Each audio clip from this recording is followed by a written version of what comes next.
వాక్యమే చేస్తాం. రెండిట్లో ఏదో ఒకటి తీసుకుంటాం. రెండు సరి సమానంగా తీసుకో. అంటే తెల్లన్నం వేసుకొని ఉంటే తెల్లన్నం తింటామా మనము? తినాం కదా. ఏం చేస్తాం?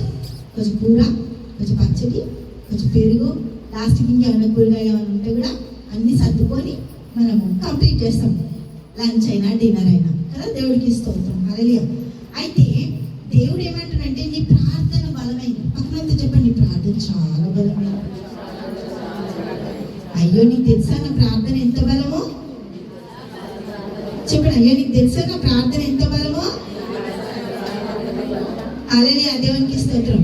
ప్రార్థన బలంలోని శక్తి మనకి దేవుడు ఆల్రెడీ అనుగ్రహించు. మనం ఏదో ఇవ్వదేవా నేను చేస్తాను ఆలకించు, అయ్యో అయ్యో అయ్యో అయ్యో కదా ఇచ్చేసి ఆల్రెడీ. దేవునికి స్తోత్రం. ప్రార్థన బలాన్ని మనకి ఇచ్చిండు. అన్న ఏం చేసిందంట? దేవుడికి మహిమ కలుగును గాక. 1 సాముయేలు 1వ అధ్యాయము 11వ వచనం దగ్గరకు వద్దాం.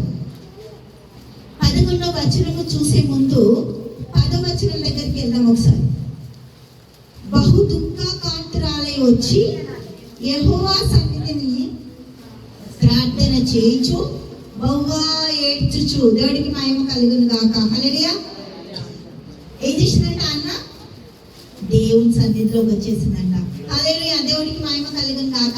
మనం చేస్తున్న ప్రతి ప్రార్థన, అయ్యో దేవా నేను వంట రూమ్లో ఉండి ప్రార్థన చేస్తున్నా, నేను ఆఫీస్లో ఉండి ప్రార్థన చేస్తున్నా, అయ్యో నేను బయట ఉండి ప్రార్థన చేస్తున్నా, నేను బాల్కాన్లో ఉండి ప్రార్థన చేస్తున్నా, దేవునికి మహిమ కలుగును గాక. హల్లెలూయా అని మనం అనుకుంటాం.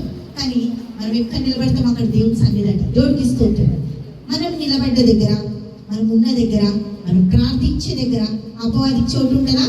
దేవుడికి మహిమ కలుగును గాక. అపవాది ఏమైపోతాడు? పారిదోలాలి. అపవాది పారిపోతాడంట. ఎప్పుడైతే ప్రార్థించడానికి మనం మోకాళ్ళు ఉంచుతామో, ఎప్పుడైతే వాక్యానికి మన ప్రార్థనకి బైబిల్ తెరుస్తామో, అపవాది పరుగులు తీస్తాడంట. దేవుడికి మహిమ కలుగును గాక. చెప్పండి, ఈ శక్తి నా దగ్గర ఉంది. ఈ బలం నా తండ్రి ఇచ్చిండు నాకు. ఇది ఎవరిచ్చింది కాదు. నా తండ్రి నాకు బలం ఇచ్చిండు. నేను ప్రార్థన చేస్తాను. నా ప్రార్థన తండ్రి వింటాడు. నా ప్రార్థన తండ్రి వింటాడు. నా ప్రార్థన నా తండ్రి వింటాడు.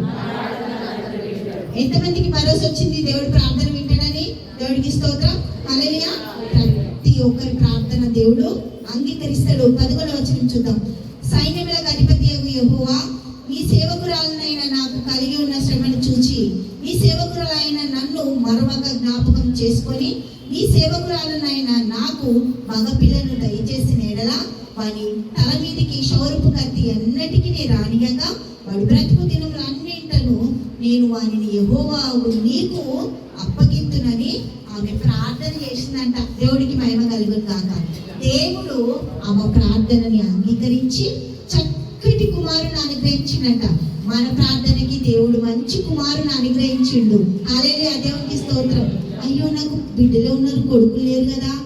ఎట్లా కాదట, మనకి యేసుక్రీస్తు ప్రభు అనే శిష్యుని అనుగ్రహించినాడు. దేవుడికి మహిమ కలుగును గాక. హల్లెలూయా. మన